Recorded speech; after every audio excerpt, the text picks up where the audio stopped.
Bianca Kopp. I usually like to introduce people using social media profiles. Oh, yeah. Because of two reasons. The first one is that it's a good chance to know better and deeper people. And the second reason is because we are millennials, both of us. So thank you for that. So I think it's a good opportunity to know more about you. You are going to find in the program a very detailed profile. In the Twitter profile of Bianca, I would like to emphasize two really interesting things, apart from being an Austrian woman. Your commitment to the promotion of the rule of law and empowering the next generation is quite clear. I really encourage you to read all the tweets that she has around this promotion of the rule of law. And the second part is your pinned tweet, that is a very fatal accident, fatal terrorism act that happened in Nigeria many years ago, where you remember all us the importance of education, the importance of the educational agents to improve the lives of many people in many complicated contexts. So that's what Bianca is going to describe us. It's our really honor to have here you today. So thank you for joining us, and please, the floor is yours. Thank you, Alex. If you don't mind, I will go to the podium because I need to see my presentation. Alex, thank you so much for this interesting introduction. Has never happened to me before, but I think it's a good idea and I will steal it from you. Thank you so much. Ladies and gentlemen, colleagues, I'm very honored to be here with you today, and I would like to thank the University of Deusto, thank you, Rector, and Times Higher Education for having invited the United Nations Office on Drugs and Crime to participate in this event. Participating in and being present at higher education events is not something that we at the United Nations Office on Drugs and Crime normally do. It's not our day-to-day business. But it has become more frequent.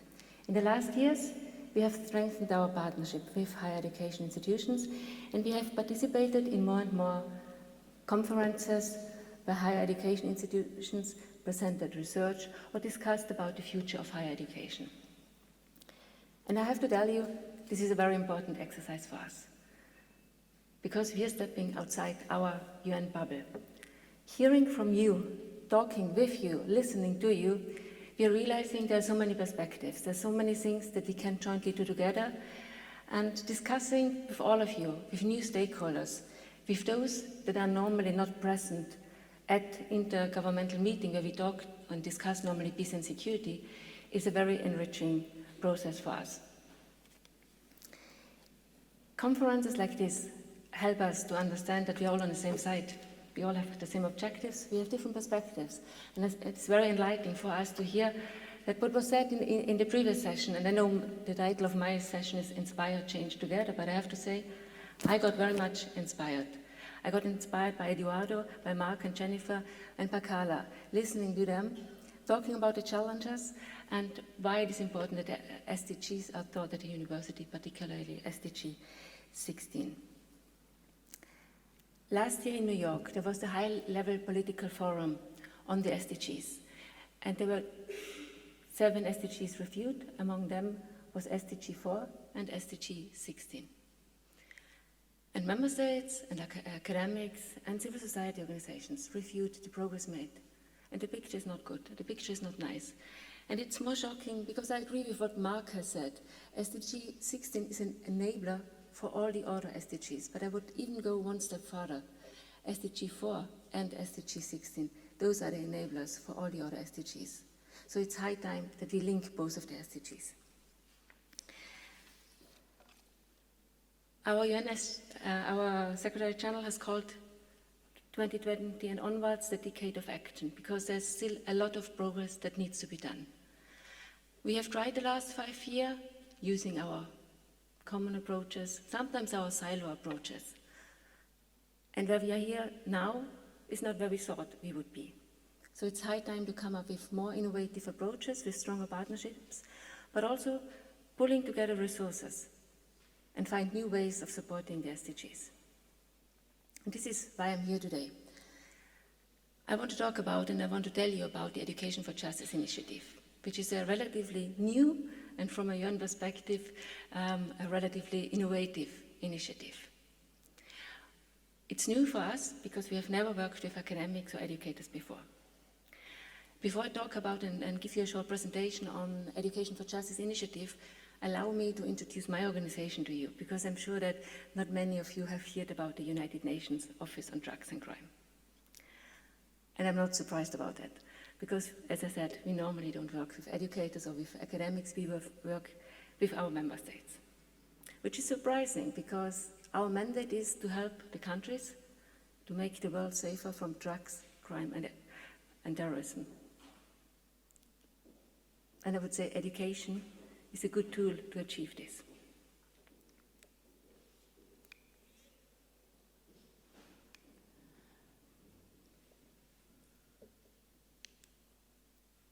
So this is the Education for Justice initiative. So the United Nations Office on Drugs and Crime is normally working with member states. As I said, what are we normally doing? We are helping law enforcement, we are helping judges, we are helping the police, etc., to come up with ways to fight crime, but also to strengthen rule of law in their countries and worldwide. There was a big change in 2015. 2015 was not only the year where the SDGs were adopted, Agenda 2030 was adopted, but in 2015, member states finally empowered us by acknowledging the important role that education has with regard to rule of law, with regard to crime prevention. And the Doha Declaration was the first political declaration adopted before the adoption of the 2030 Agenda that highlighted the importance of education on subjects such as the rule of law and crime prevention. It even went one step further by saying that the countries need to think about how they can strengthen education on these thematic areas, acknowledging that education is key to challenge this. If you would ask me, what is E4J about? I would tell you in a nutshell, and I'm happy that I heard this phrase before, it's about empowering you. It's about empowering educators to empower the next generation. Because let's be very clear of it. If you want to challenge the threats such as corruption, such as terrorism, everything related to SDG16, we need to work with the next generation. We need to empower them. We need to empower the next generation of policymakers, the next generation of leaders, the next generation of businessmen and businesswomen. And this is why we really want to work with educators at all three levels. Today I will only focus what you're doing at the tertiary level, but the Education for Justice initiative is a comprehensive one.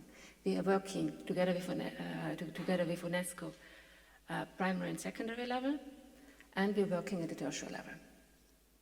At the primary and secondary level, we work more with member states, of course, with ministers of education, with UNESCO. At the tertiary level, we have adopted a different approach. This is what I said. At the tertiary level, we have adopted a different approach.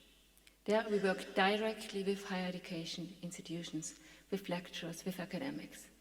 It's about partnerships, and we had in the last session, we all agree it's so important to have these partnerships in place.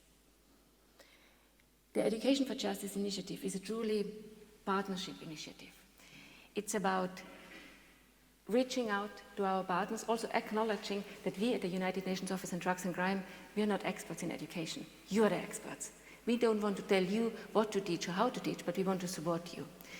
And we started this initiative in 2016. We didn't start out of the blue. We started discussing with educators. We had several meetings with hundreds of academics at the tertiary level. We did a study, and we realized that there is not enough teaching. So this is data from 2016. There's not enough teaching at the tertiary level on issues related to the rule of law and on issues covered by SDG16. We discussed with the academics that we engaged with, and it was a few hundreds, what is it? What should we focus on?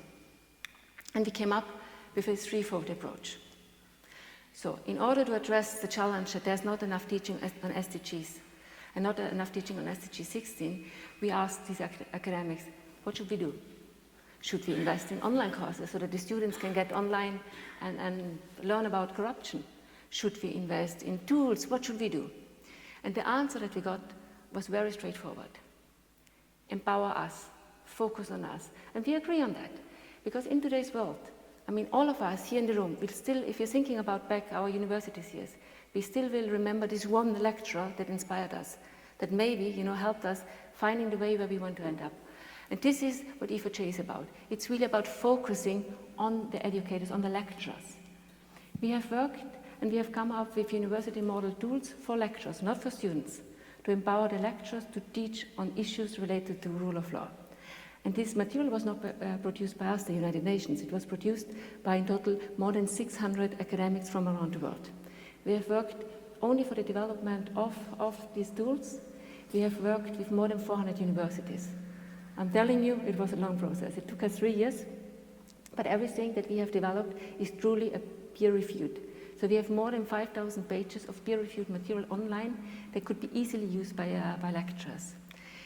The second thing that our partners told us is that nobody really brings them together. Of course, you have the academic conferences, but how do I teach about corruption in West Africa when this affects me daily? How can I be a lecturer teaching on ethics when my own students question me? So we also started bringing together lecturers from different regions teaching on different subjects, providing them a platform because nobody's doing that, and engaging with them to come up with ways to innovatively talk about these issues in classroom to empower the next generation. And the third pillar that the Education for Justice initiative is focusing on is our partnership approach, strengthening academia's voice. What is this? We often hear, in the intergovernmental forum, the policymakers that are discussing, they are often criticizing, there's not enough research out there. Then we hear from the academics, there is research, but nobody's reading it. It does not inform the policy making. And yes, and we're realizing we need to build bridges because we sometimes don't understand each other. And this is what we're seeing when we're organizing conferences. So we have started organizing conferences together with universities, also inviting policymakers on issues such as cybercrime and terrorism, on issues such as organized crime and gender. And this has helped both sides to understand a little bit. It has helped the academics to understand also that if they want to have an impact, they also need to come up with papers that policymakers understand and can use. But it has also helped to understand the policymakers to say they cannot say there's not enough research out there because we have clear evidence. The second thing, what I'm very proud of, is our grants for young scholars. At higher education conferences, we have noticed we're talking about the future of higher education without having the next generation with us. And often it's a funding issue. So we have started funding young scholars, coming with us to these important conferences by doing paper competition, always together with partners. Sorry. And the third thing that we have now recently started is the grants program that we have set in place for higher education institutions, for universities. We want to help them with small grants, up to 20,000, to do something on SDG16. We have done a call last year in October. We will soon publish the names of the institutions, and it's very impressive, and I will talk a little bit more about later, but we've received more than 200 applications from more than 70 universities around the world. So this shows me, yes, universities are key to do more on SDGs. But it also, and I agree with you, Carla, what you have said, in theory, we all want to work on SDGs, but we have to make it happen, and it's often not easy how we can mainstream that in our ongoing programs. This is the first pillar that I talked about. This is the E4J University Model Series for the lecturers. We are aiming to address two target groups. One is the junior lecturers that just start about teaching on issues such as cybercrime, wildlife crime, etc. We have developed 9 thematic series. Each series consists of 14 models. Each model is for 3 hours of teaching. The models contain the content that is often needed by the young lecturers to get used to a new topic. I mean, if you're doing a course on international security and you have never thought about cybercrime, it's high time that you include a cybercrime model in that. And we're also addressing what Carla has said before. You know, what we have heard from the university was that it's so difficult to come up with new curricula. So what we have done, we have more than 120 models online, and what we want them, how we want them to get used is basically pick and choose. If you're doing a course on international security studies, pick one of the models of the corruption one. Might be interesting for your security studies as well, because peace and security and corruption are thematic areas closely interlinked. We also target the more senior lecturers, where we all know, and I've been a lecturer before as well, that have little time these days because of all the administration to come up with new innovative exercises. So they tend to continue with their own courses with the same exercises. So we have also come up developing teaching guides and innovative exercises that could be easily used by the lecturers, all aimed at promoting SDG16. We had a long discussion how we go about, how we present them, and what we have found out is that what we want to make it accessible to all, to everybody interested, from developing countries, from non-developing countries. And we have created this E4J platform. Everybody can have access to the E4J platform, but lecturers that get registered get a specific access, get access to specific material that others will not get. The platform exists in all the 6 languages, and we are currently in the process, together again with partner universities around the world, to get the material translated into different languages. This is how it looks online on the website. Everything is easy to understand. And what I want to show you now is a short video. It's on the ethics and on the university model series on ethics and integrity. And it came to a big surprise for us. This is one of the model series used all over the world, from medical classes to engineering to law, etc. And the video that I show you now, it's a very short video, hopefully gives you the spirit of the E4J initiative. Because it's a video that we made after the last validation meeting. So basically, more than 70 academics worked on these 14 models. They came together 3 times, and the last time they validated together the final versions of this model. And this video is about this last validation meeting and about the hopes of the lecturers.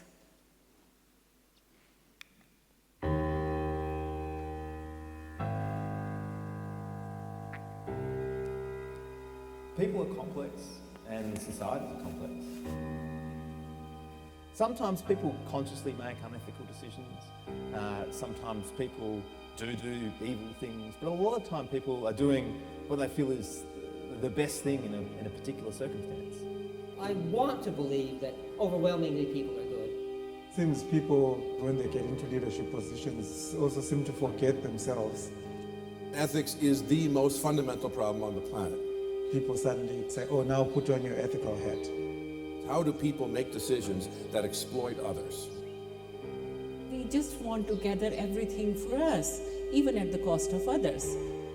Until we have people making decisions that are not in their own self-interest, we will continue to have conflict, political upheaval, irregular migration, economy suffering. All of the big issues that anybody cares about are ultimately ethical issues. People who feel generally unable to change a lot of their ethical environment are caught being unethical just to survive in that environment. They feel like they can't do anything about it.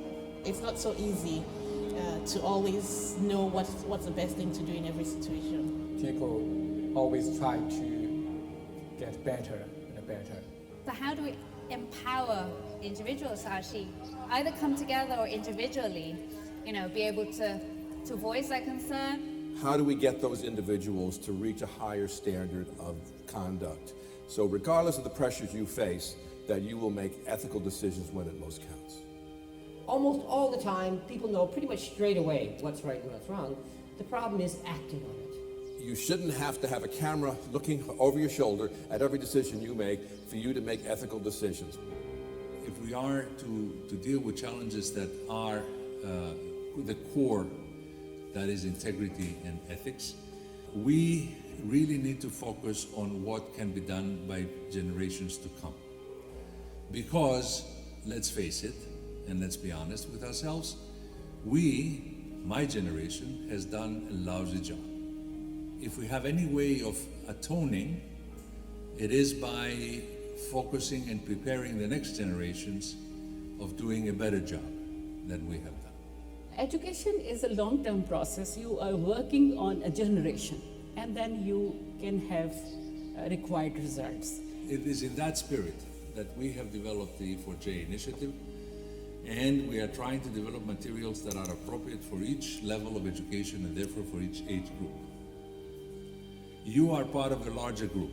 You are part of a group that brings together over 70 experts from 25 institutions, and that is in order to arrive at the development of these modules only. Coming up with these E4J modules that will be available open access globally gives instructors and students a tremendous advantage. We have experts here at today's meeting from 30 countries around the world, and there are many others who have contributed to these. So whether you're teaching, in Kazakhstan, South Africa, the US, or anywhere else, you'll have access to the combined knowledge of a lot of people globally. The advantage of these modules is that they're tailored specifically to people and to courses that are not about ethics primarily. They're about the various topics for which ethics is a crucial part of their story. What we're trying to be is a framework where all people can use bits of this stuff. There is a wealth of information there so that they can pick and choose and really tailor something that's going to resonate well for the students that they have in their class. The exercise, I think that's our sort of strongest point. You're able to communicate with your students, not merely kind of didactically by taking a lecture and trying to communicate in a sort of very one-way, typical traditional fashion, but actually engage them in a series of exercises and practices such that the students learn through doing, not just from hearing. I can imagine that many people will benefit from that. And every once in a while, one of them will come up to me and say, that class I did on ethics, it actually helped me this week. I feel optimistic about it. I think they're so exciting. I have quite high hope for these modules. I'm hoping that lecturers, the faculty, would find it easier to put in ethical content in their courses, even if they don't normally teach ethics. And I'm hoping that that will have an impact on the way the students see themselves and live their lives beyond the practice of the professions that they take up. What we're looking forward to is your using the modules that are being developed and inspiring your peers to use these modules also in education. Just think that if you and the others who are participating in this smaller version of the network teach one course, the numbers of people who will benefit, of students who will benefit from it, can easily reach thousands.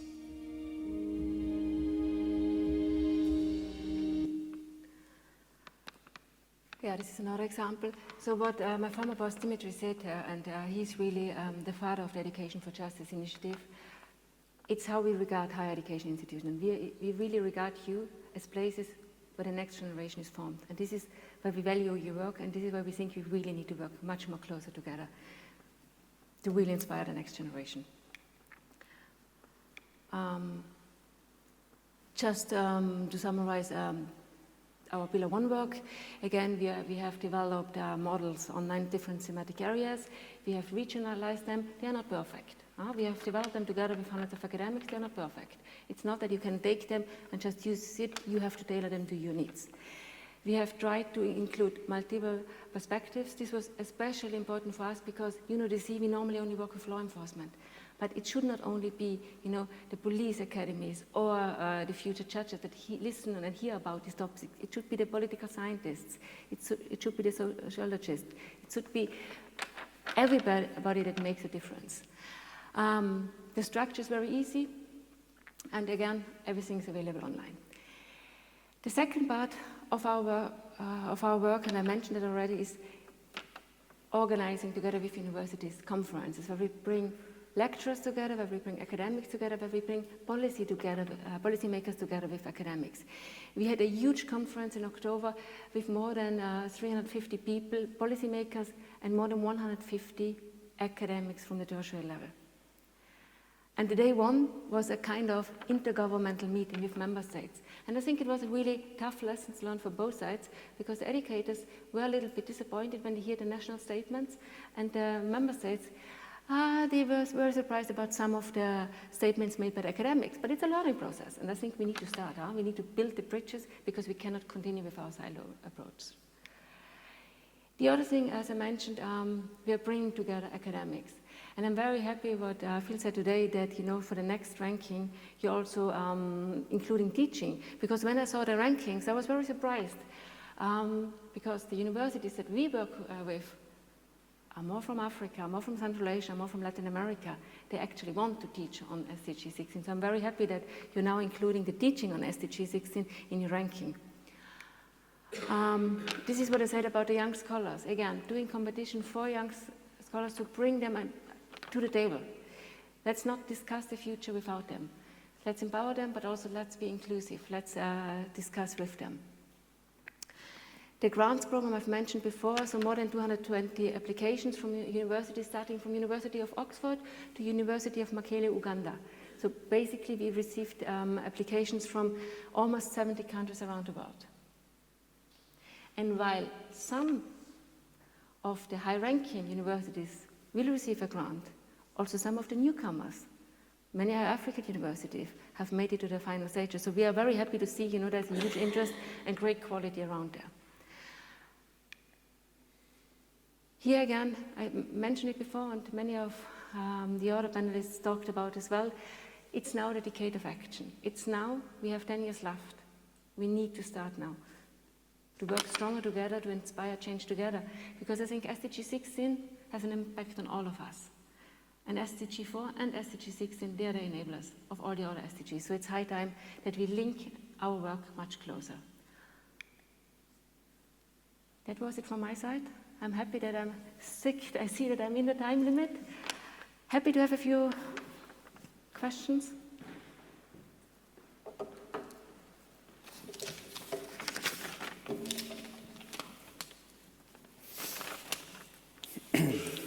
Alex, from you a question. Yeah, but from Twitter. Okay. It's going to be a face-to-face question. So first of all, congratulations for your conference, and thank you again. I would like to make a first question, and after that I open the opportunity to all the audience here. Inspire, change, and do it together. That was your kind of lemma. And you have said many times during your conference that we have to think on the next generation. So my point is, till which degree universities are responsible for that part? I mean, because we are here many universities, but I am not sure that we are the unique responsibles of that change that we need. And which is the degree of it is also, I think, an important point. I think achieving the SDGs is our joint responsibility. It's not the responsibility of member states. It's not only the responsibility of the United Nations, it's the responsibility of all of us. And since the universities are the place where the next generation is getting trained, is learning how to critically think, how to question things, I think higher education institutions, universities, are key in these efforts. So yes, there's a big pressure on universities to do more on that. Okay, thank you for the clear message. I think that we understood. I don't know if someone here wants to raise any reflection. We have our colleague, Inigo, from the Human and Social Sciences faculty. Thank you. I have two questions referring to these thematic areas that you presented. Thanks very much for your presentation. The first one is being the SDGs a bottom-up approach, right? Is this initiative like mixing universities from different socioeconomic contexts, different countries, in different cultures? Because, sorry, maybe it's that I don't know in depth, but I fear that it's too Western approach. And the second part of the question refers to thematic areas. It seems very implementable in terms of social sciences, let's say law schools, right? But if we could have an impact, has to be also something applicable and accessible to the curricula in engineering, business schools, right? So other SDGs where this corruption and crime and rule of law, let's say at the core, should be at the core of the education, right? Do you have these materials adapted to the different curricula? Thanks a lot. Thank you. Thank you for the questions. Your first question, if it's a too Western approach. No, it's not. But to be honest, and I think this is for everyone here in the room the same, we struggled a lot to regionalize the models. Why? Because research is dominated by the West. So we have worked with hundreds of academics from Africa, and when we asked them for the reading lists, there were not that many African academics on there. And we said, listen, we need to work on that, so you need to dig deeper. So yes, in that sense, we had an issue. But this is also the issue that we're all facing. The Western approach is pushed also in academia. Also, if you're thinking about the rankings, about the publishing in the journals, it's very much dominated by the Western approach. What we have done with the models, and again, the models, they are already made, but you need to tailor them. We have a model on ethics and integrity and gender that would never work in Nigeria because it's talking about homosexuality. But one of the Nigerian academics works very closely with us in developing it. She's using the model, but she adapts it to her style and to her context. So what we have tried to come up with is basically a framework. It's a tool that everybody that are using the tools need to still adapt to the context. With regard to the representation of non-Westerners, I have to say that actually the Westerners were underrepresented because we really wanted also in our workshop, and we have, thus far we had more than 50 workshops, and I think more than 1,200 people participated in these workshops, and 70% came from developing countries. So we really are trying to make a good balance here. And you also mentioned something very important to us, impact. Yes, this has given us a few nightless sleeps, how to measure impact. And then luckily, one of our partners, the University of Oxford, approached us. They said, listen, we want to test something. You have this ethics and integrity model, let's test the impact. So we have designed a study together with the Oxford University to see what kind of impact is it when lecturers using the models. So we do pre-class testing with the students after 3 months, after 6 months, after 9 months. But we also do this testing with the lecturers. Has the behavior changed? So we're at the moment awaiting the results of this study. So yes, we're working there. On other areas like counter-terrorism, how will you measure impact? I mean, this is, I think, it's also in research very clearly. I mean, there is no white and black for that. It's very difficult to measure impact on that. But the E4J is also working with students, with tertiary students under our secondary level. And there we have started doing Model United Nations, where students basically start negotiating resolutions, it's a simulation exercise for students. And there they basically focus on issues such as peace and security. And we're getting them thinking, and we're getting a lot of papers from students where we actually can see, yes, it triggers something. But I mean, the project only started 4 years ago. The tools were only finalized last year, so we still have to continue monitoring the impact. And here again, we work with the universities and also following up with them. Are you using the models? Have you seen interaction with the students? Has something changed? But it's too early to really assess the impact already at this stage. Thank you.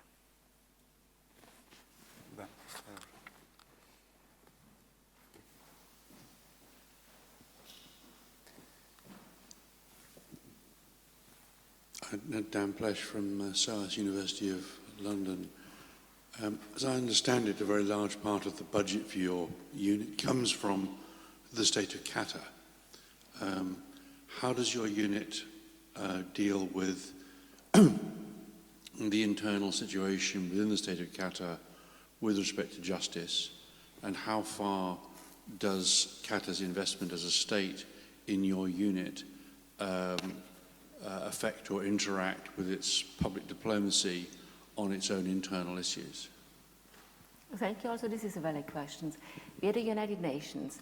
The United Nations Office on Drugs and Crime is funded by member states, but not with regular budget, but more than 90%, and I think the situation is similar for universities, more than 90% come from voluntary funding. Our biggest donors are the European Union, states like the United States of America, and several countries in the Middle East. We treat all our member states the same, and if they're interested in funding our projects, the projects are United Nations projects, then we of course accept the funding. But how we design the project, there's no interference, and they're in line with United Nations standards and rules. So I think we can say that for many, many member states, but we also need to see the role of the United Nations. This is not something, you all know, the United Nations has a different various roles. It's the intergovernmental, where we bring member states together to discuss with each other. And then the other one is us providing technical assistance. And this Education for Justice initiative follows in the second one. So yes, our donor is the state of Qatar, and they are funding an education program, like many other donors as well do. And thus far, I mean, if you look at our own objective, there was no interference, and things are going wrong in many countries, in some countries, and for us it's important that we continue working with all of the countries.